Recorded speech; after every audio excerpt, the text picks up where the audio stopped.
श्री राम। जय श्री राम। गुरुदेव के श्री चरणों में बारंबार प्रणाम। एंकार हींकार रहस्य युक्त शींकार गूढ़ार्थ महाविभूत्या ओंकार मर्म प्रतिपादिनीभ्याम नमो नमः श्री गुरु पादुकाभ्याम। जो बाग बीज एंकार और माया बीज हींकार के रहस्य से युक्त षोडशी बीज श्रृंगार के गूढ़ अर्थ के महान ऐश्वर्य से ओंकार के मर्म स्थान को प्रकट करने वाली हैं, ऐसी उन गुरु पादुकाओं को नमस्कार है, नमस्कार है। इसका अर्थ समझाने की कृपा करें। होत्राग्नि हौत्राग्नि विषय होत होमादिश वाकृति भाषमानम यद ब्रह्म तद्बोध वितारणीभ्याम नमो नमः श्री गुरु पादुकाभ्याम।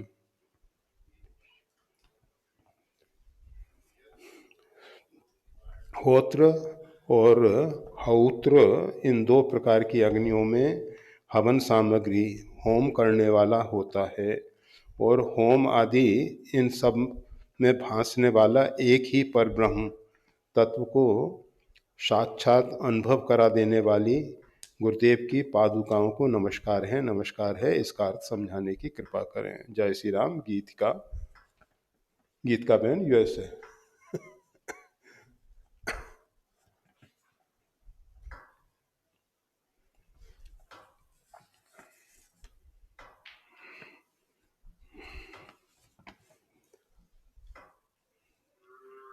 गुरु पादुकाभ्याम। गुरु पादुका अष्टक ऐसा है, उस परमात्मा को दो प्रकार से भारतीय हिंदू सनातन धर्म में स्वीकार किया गया है। परमात्मा तो एक है, परंतु वो जो परमात्मा है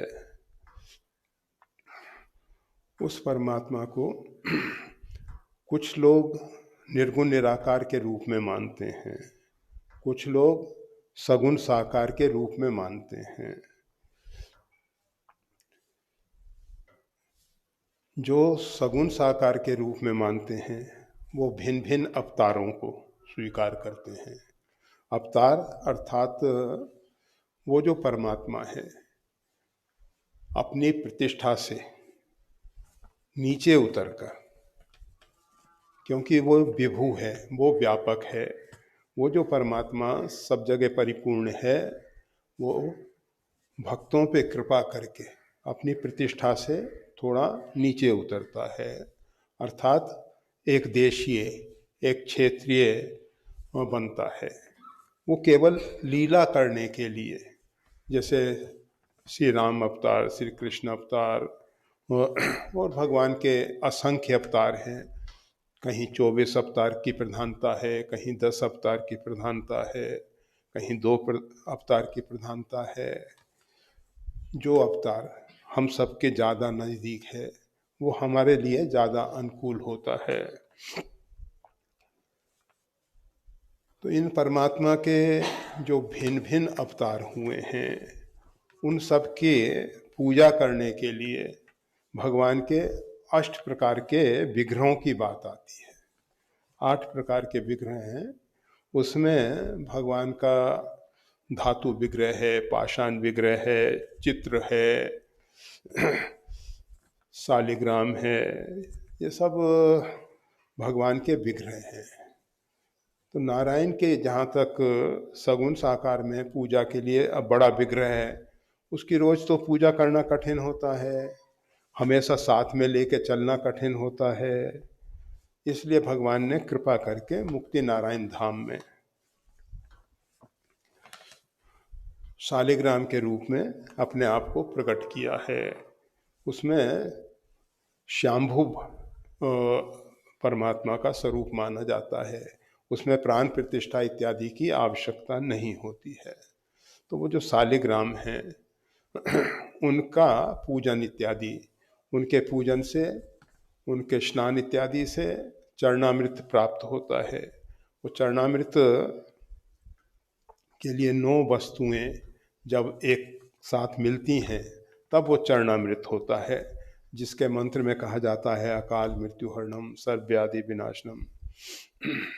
तो ये जो शालिग्राम की पूजा है उसके लिए 9 वस्तुओं में तांबे का पात्र, उसके ऊपर चंदन से यंत्र बनाया जाता है, उस यंत्र के मध्य में तुलसी पत्र स्थापित रखा जाता है, तुलसी पत्र के ऊपर शालिग्राम भगवान को विराजमान किया जाता है, उनके साथ गोमती चक्र, और फिर अर्घ्य के द्वारा भगवान का जलाभिषेक करते हैं।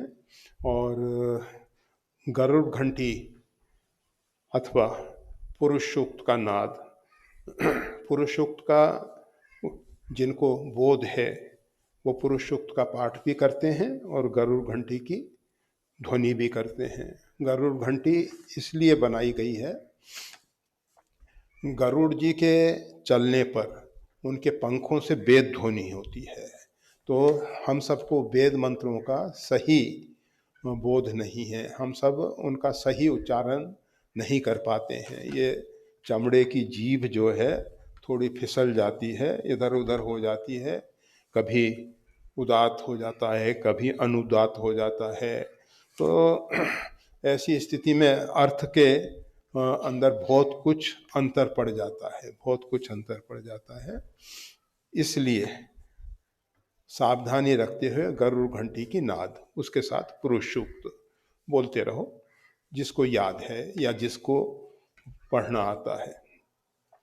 परंतु जिनको नहीं आता उनके लिए गरुड़ घंटी, और दोनों ही गरुड़ घंटी का प्रयोग करते हैं। केवल पुरुष सूक्त वाला ये न सोचे कि हम पुरुष सूक्त का सही पाठ कर लेते हैं तो हमको गरुड़ घंटी की जरूरत नहीं है। तो इस प्रकार से 9 वस्तुओं के मिलने पर चरणोदक, चरणामृत बनता है। और कुर्सी पे बैठ जाने दोनों।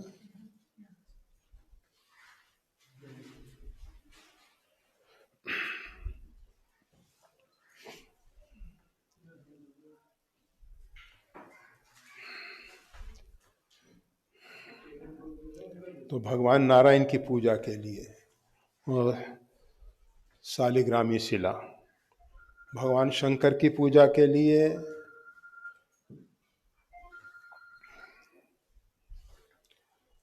शिवलिंग जो कि पिंडाकार है, उसमें भिन्न भिन्न प्रकार के शिवलिंग हैं। इसी प्रकार से गुरु पूजा के लिए गुरु पादुका का विधान है। जो लोग परमात्मा को निर्गुण निराकार रूप में स्वीकार करते हैं वह गुरु के रूप में उस परमात्मा को सगुण साकार रूप में देखते हैं। जैसे उधर अवतारवाद है सगुण साकार रूप वालों के लिए, और निर्गुण निराकार वाले जो उपासक हैं उनके लिए भगवान का गुरुदेव का जो स्वरूप है, गुरु गीता में गुरु के 2 स्वरूप वर्णन किए गए हैं। एक तो गुरुर्ब्रह्मा गुरुर्विष्णु गुरुर्देवो महेश्वर गुरु साक्षात पर ब्रह्म तस्मै श्री गुरुवे नमः। आप सब बोलते हो, हमेशा बोलते रहते हो। दूसरा गुरु का स्वरूप है अखंड मंडलाकारम व्याप्तम येन चराचरम तत्पदम दर्शितम येन तस्मै श्री गुरुवे नमः। जो अखंड मंडलाकार परमात्मा है, तत्पदम दर्शितम येन, उस पद को दिखा देने वाले, गुरुदेव ब्रह्म नहीं है, उस पद को दिखा देने वाले हैं। एक जो निर्गुण निराकार वाले हैं वो तो कहते हैं गुरुर् ब्रह्मा गुरुर्विष्णु गुरुदेवो महेश्वरा, उनके लिए तो गुरु ही सब कुछ, गुरु साक्षात पर ब्रह्म। गोस्वामी तुलसीदास जी भी कहते हैं कि नर रूप हरि, मनुष्य रूप है उनका, परंतु वो साक्षात हरि हैं। गुरु को हमने वंदे बोधमयम नित्यम गुरुम शंकर रूपनम, अनेक अनेक रूप से, अनेक अनेक प्रकार से स्वीकार किया है।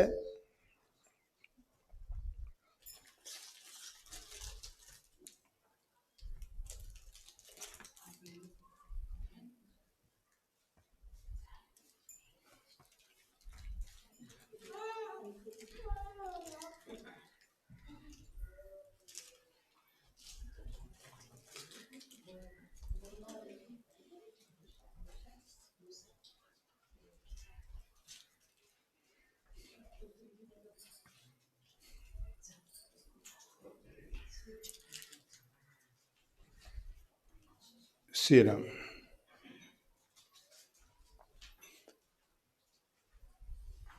तो अब गुरु की पूजा के लिए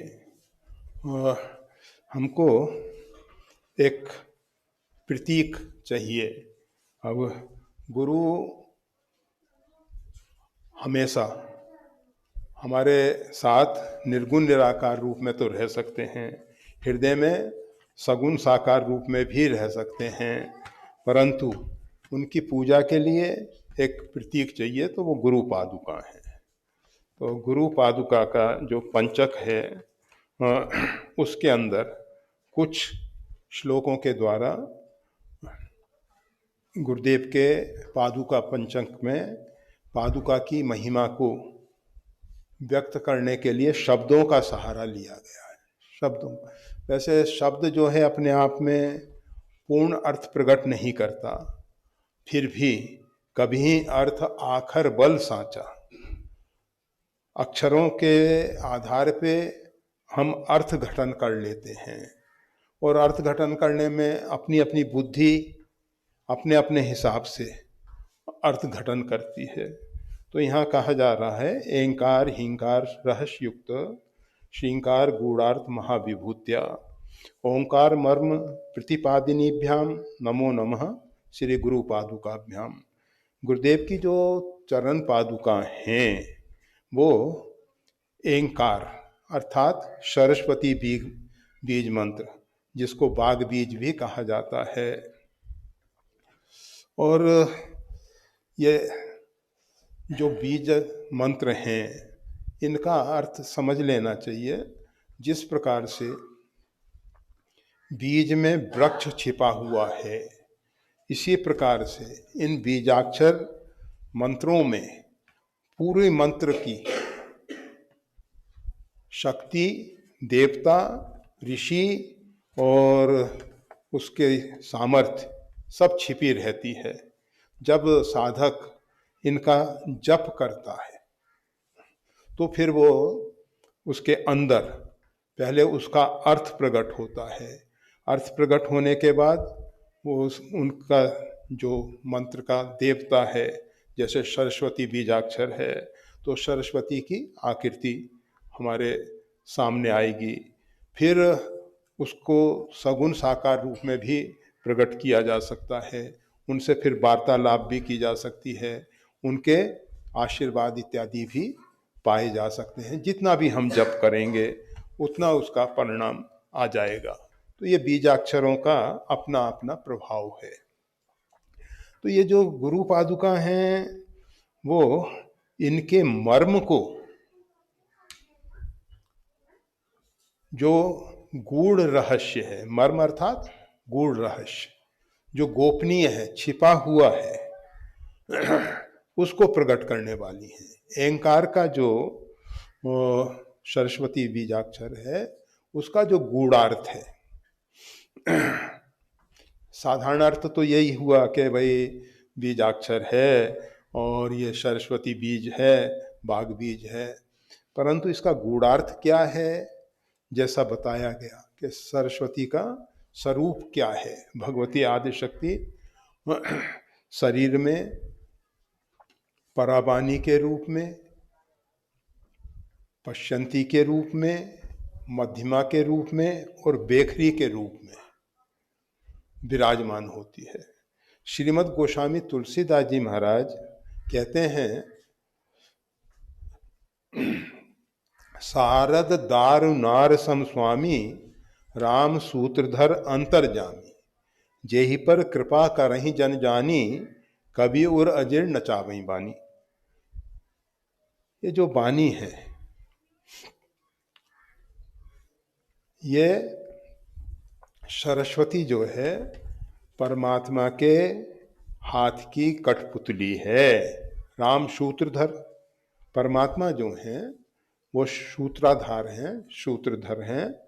और ये जो सरस्वती है ये कठपुतली है, जहाँ जैसा नचा देते हैं, जिस व्यक्ति के हृदय में नचा देते हैं, किसी को कवि बना देते हैं। अब आप देखते हैं वाणी का खेल, आप ऐसी मधुर वाणी बोलते हैं कि लाखों व्यक्ति, आप मतलब बहुत से व्यक्ति ऐसे हैं प्रकृति के द्वारा बनाए हुए कि लाखों व्यक्ति मंत्रमुग्ध होकर सुनते रहते हैं। और एक व्यक्ति ऐसा कर्कश बोलता है, कठोर बोलता है, कान में उंगली दे के हट जाना पड़ता है, वहाँ खड़े होने की इच्छा नहीं होती है। और अगर कोई उग्र स्वभाव का व्यक्ति है तो वो उठा के दो चार जो भी उसके साथ मरम्मत भी कर सकता है। मतलब वाणी का बड़ा चमत्कार है। वैसे प्रकृति ने जो वाणी को, आप हमारे जो बाघेंद्री है वो है जीव, जिसके अंदर हड्डी नहीं है। और बाघेंद्री और रसना ये दो एक हैं। एक इंद्री है बाघेंद्री के रूप में भी काम करती है और रसना के रूप में भी काम करती है। कार्य दो हैं। भगवान ने नेत्र दो बनाए, श्रवण दो बनाए, जीव एक और काम दो। अर्थात अधिक देखो, अधिक सुनो, बोलो कम। बोलने में ख्याल रखना, हड्डी नहीं है जीव के अंदर। अर्थात मधुर वाणी बोलो, ऐसी वाणी बोलो कि दूसरे के हृदय को शांति दे, हमारे हृदय को भी शांति दे। हम कठोर वाणी बोलेंगे, कर्कश वाणी बोलेंगे। अब आप देखते हैं कौवा और कोयल, आकृति लगभग थोड़ी मिलती हुई है और काले दोनों ही हैं, परंतु कोयल की मधुर वाणी बड़ी प्रिय लगती है। कौवे की जो कर्कश वाणी है काँव काँव, वो अच्छी नहीं लगती है। तो ये वाणी का जो चमत्कार है। और वाणी है क्या? कठपुतली है, उसमें अपनी शक्ति नहीं है। ये हमेशा ख्याल रखना, जितने भी देवी देवता हैं, जितने भी प्राणी हैं, जितना भी अस्तित्व है, वो सब परमात्मा की सत्ता से सत्तावान बना हुआ है। किसी में भी अपनी कोई शक्ति नहीं होती है, सब में उस परमात्मा की शक्ति सामर्थ्य काम करती होती है। परंतु हमेशा ख्याल रखना, ये पंखा जो है बिजली से चल रहा है अभी, तो कभी कभी ये क्या करता है, खड़खड़ करने लग जाता है। वो बिजली की खराबी नहीं है, वो उपकरण की खराबी है। अर्थात हम सब जो सही दिशा में सही कार्य करते हैं वो परमात्मा की ऊर्जा से हो रहा है। और कभी कभी उपकरण की खराबी से उसका विकृत रूप दिखाई देता है। बहुत से लोग क्या करते हैं कि जब भगवान ही कराते हैं पाप और पुण्य, तो हम कैसे दोषी। अरे भाई, परमात्मा किसी से कोई भी ऐसा कार्य नहीं कराते हैं जो उसको किसी भी प्रकार से क्षति पहुंचाने वाला हो। कहने के लिए कह देते हैं कि परमात्मा ही हमारे हृदय में बोल रहे हैं। अरे भाई, बहुत बार इस बात को स्पष्ट कर दिया गया कि सूर्य का प्रकाश आ रहा है कांच से, कांच धूमिल है, तो वो धूमिल जो है प्रकाश में दिखाई दे रही। कांच साफ है, पारदर्शी है, तो पूरा प्रकाश साफ आ जाता है। कांच हरे रंग का है तो उसमें हरित आभा दिखाई दे जाती है। अब कहो कि सूर्य का प्रकाश ऐसा है, ऐसा नहीं। सूर्य का प्रकाश जो है जैसा है, इसी प्रकार से जो वाणी है हमारे हृदय में आई और मानस्ते मुख पंकजाई, भरत भारती मंजू मराली। तो ये जो हृदय से फिर वाणी जिह्वा के द्वारा, बेखरी वाणी के द्वारा, तो ये जो हृदय रूपी माध्यम है बीच में, ये कितना साफ स्वच्छ है, निर्मल है। अगर हमारा हृदय साफ स्वच्छ निर्मल है तो वो वाणी जो है वैसी की वैसी, जैसी परमात्मा के द्वारा प्रेरित है वैसी आ जाती है। और जब हृदय उतना साफ स्वच्छ निर्मल नहीं है, शुद्धांतःकरण नहीं है हमारा, तो फिर वाणी में उसका प्रभाव दिखाई दे जाता है। ये जो कुरान शरीफ है, ऐसा मान्यता है मोहम्मद साहब पैगाम्बर है, खुदा का पैगाम, संदेश, परमात्मा का संदेश। वो रात्रि में सो जाते थे तो जो खुदा का संदेश आता था सुबह बोलते थे और वो लिखा जाता था, उसी ये कुरान शरीफ बना। तो आपका जो राम रक्षा का आप पाठ करते हो, आदिष्टवान यथा स्वप्ने राम रक्षा मिमाम हर तथा लिखितवान प्रातः प्रबुद्धो बुध कौशिक। विश्वामित्र जी को रात्रि में स्वप्न में भगवान शंकर ने आदेश दिया और प्रातः काल उठ के उन्होंने इसको लिपिबद्ध किया है। रामचरितमानस में आप देखते हैं, सपने सांचे मोही पर जो हर गोरी पसाऊ। स्वप्न में भगवान शंकर ने जो मेरे से कहा है, अगर वो सत्य है तो ये रामचरितमानस का एक एक अक्षर सत्य हो, फिर तो भगवान शंकर ने श्याम सत्यम शिवम सुंदरम। तो कहने का मतलब ये है, जिन महापुरुषों के अंतःकरण साफ स्वच्छ निर्मल हैं, वो उस वाणी को वैसा ही लिख देते हैं। नहीं तो कुछ अर्थ घटन करने में, बोलने में, शब्दों में भ्रांत धारणाएं पैदा हो जाती हैं कि परमात्मा ने ऐसा कहा है। अरे परमात्मा ने तो जो कहा था वो सही कहा था, परंतु उसको समझने में हमारी भूल हुई है। देखो आज शनिवार है, अगर ऐसे तो रखने ही नहीं चाहिए थे ये सब, पर रखा है तो थोड़ा सा चर्चा कर ले। अहंकार और माया बीज हींकार। अब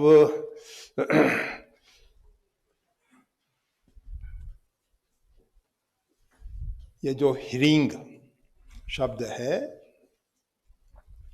इसमें इसको माया बीज कहा जाता है। माया आदि शक्ति जही जग उपजाया, सोई अवतरई मोर ये माया। आपके अंदर ईश्वरा सर्वभूतानाम हृदय देशे तिष्ठति भ्रामय सर्वभूतानि यंत्र गुणानि माया। माया के द्वारा, आदि शक्ति जगदम्बा के द्वारा सारा संसार संचालित हो रहा है। सारा उस माया ने ही एक रचई, वो इस सृष्टि का सृजन करती है, पालन करती है, परावर्तन करती है। उद्भव स्थिति संहार कारणीम क्लेशार्णीम सर्वशेष करीम सीताम न तो हम राम बलभाम।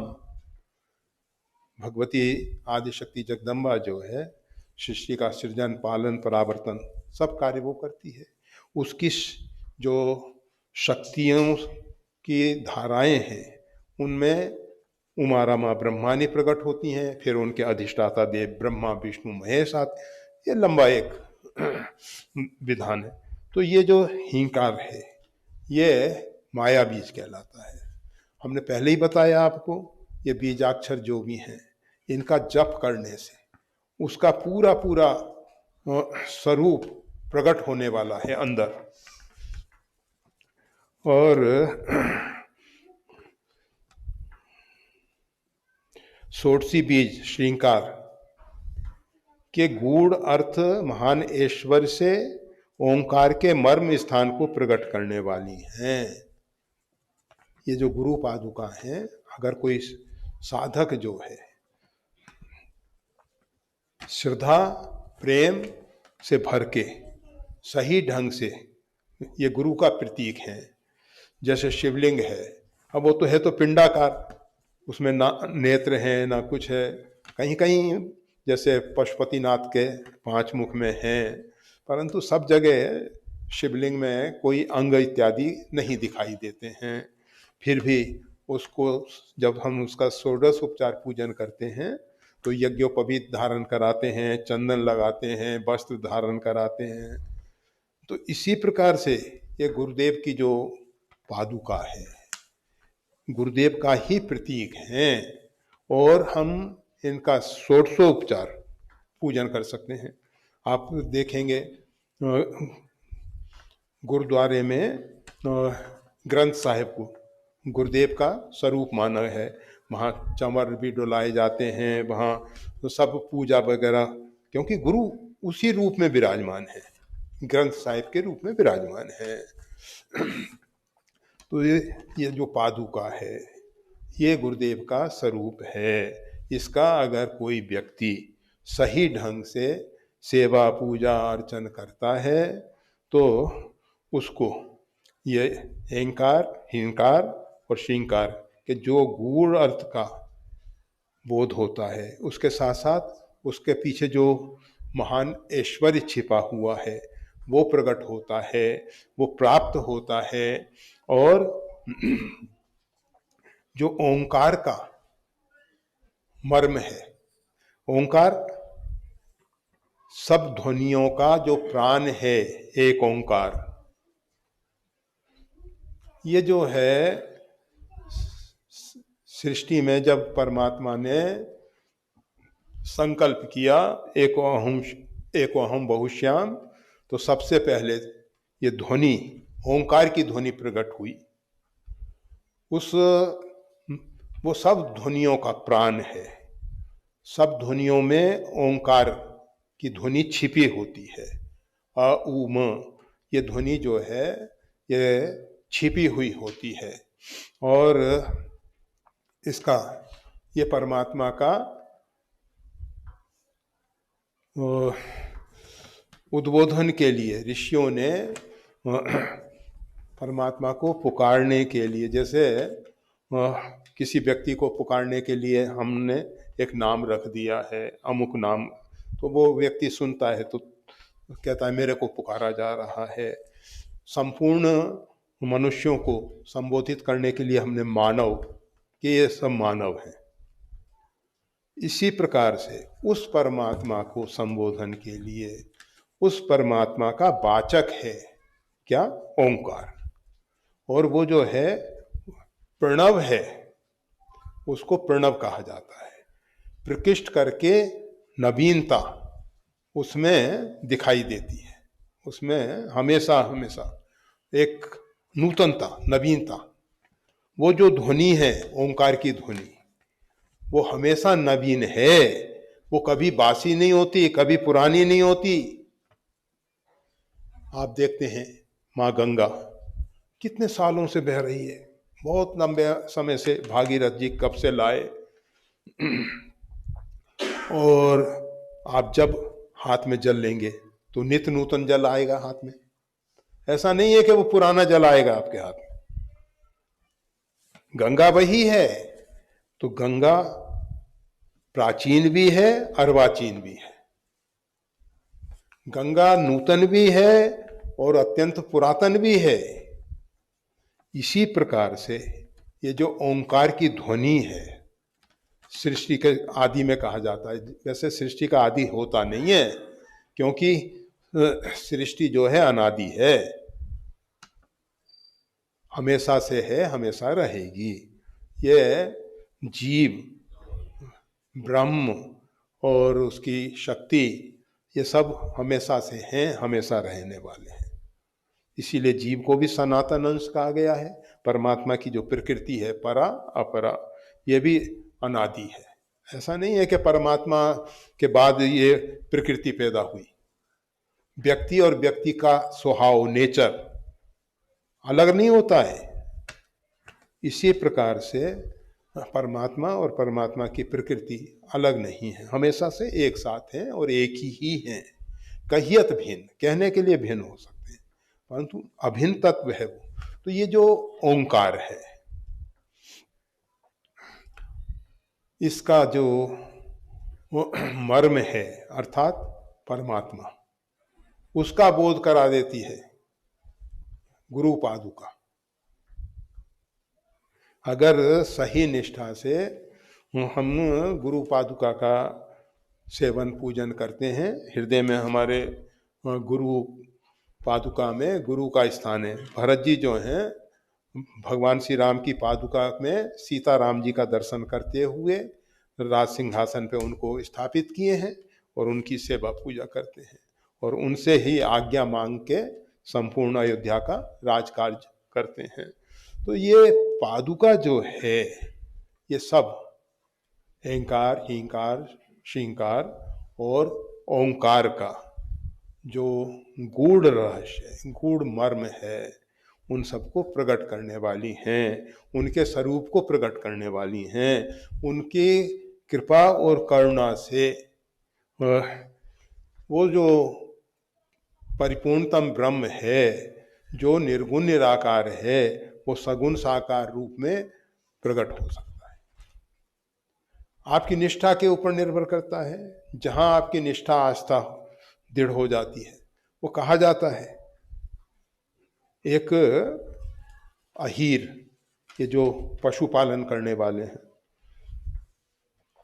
उसने एक संत से कहा कि मैं आत्म कल्याण चाहता हूं, कैसे होगा मेरा कल्याण? का तेरा प्रेम सबसे अधिक किसमें है? का भैंस में है मेरा प्रेम। का बस भैंस की अच्छे ढंग से सेवा करो, खूब प्रेम से उसकी सेवा करो।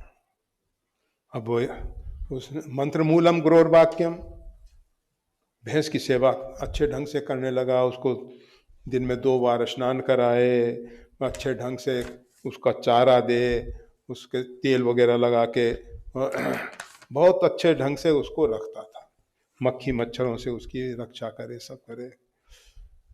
करते करते 12 साल व्यतीत हुए। भैंस की संतान भी बहुत हो गई होंगी ना। तो उसी में से उसको चतुर्भुज नारायण का दर्शन हुआ। तो निष्ठा, श्रद्धा, मंत्र में विश्वास अर्थात गुरुदेव के आदेश में विश्वास अगर इस प्रकार का है, तो वो पादुका से ओंकार का जो देवता है परमात्मा, वो प्रकट हो जाएगा, वो प्रकट हो जाएगा अगर हमारी निष्ठा सही है तो। परंतु हम 4 दिन पूजा करें, 6 महीने पूजा करें, अरे कुछ होता ही नहीं है, पता नहीं। आप जानते हैं भोजन का प्रत्येक ग्रास आपकी क्षुधा निवृत्ति कर रहा है और प्रत्येक ग्रास में भूख को मिटाने की शक्ति सामर्थ्य है। परंतु भोजन जब पूरा होता है ना, तब मालूम पड़ता है। ये एक ग्रास ग्रहण किया तो मालूम नहीं पड़ेगा। फिर दूसरी बात यह है कि अपने पूर्व जन्म के पता नहीं कितने जन्मांतर के मलिन संस्कार हैं, वो जो हम अनुष्ठान इत्यादि करते हैं उनसे वो जल के भस्म होते हैं और हम में वो योग्यता पैदा होती है जिससे हम उस परमात्मा को देख सकें, समझ सकें। तो ये पादुका के द्वारा लाभ तो तत्काल मिलने वाला है, परंतु हमारे जो पूर्व के संस्कार हैं, मलिन संस्कार हैं, उससे कितना समय लग जाएगा वो कहना कठिन होता है। और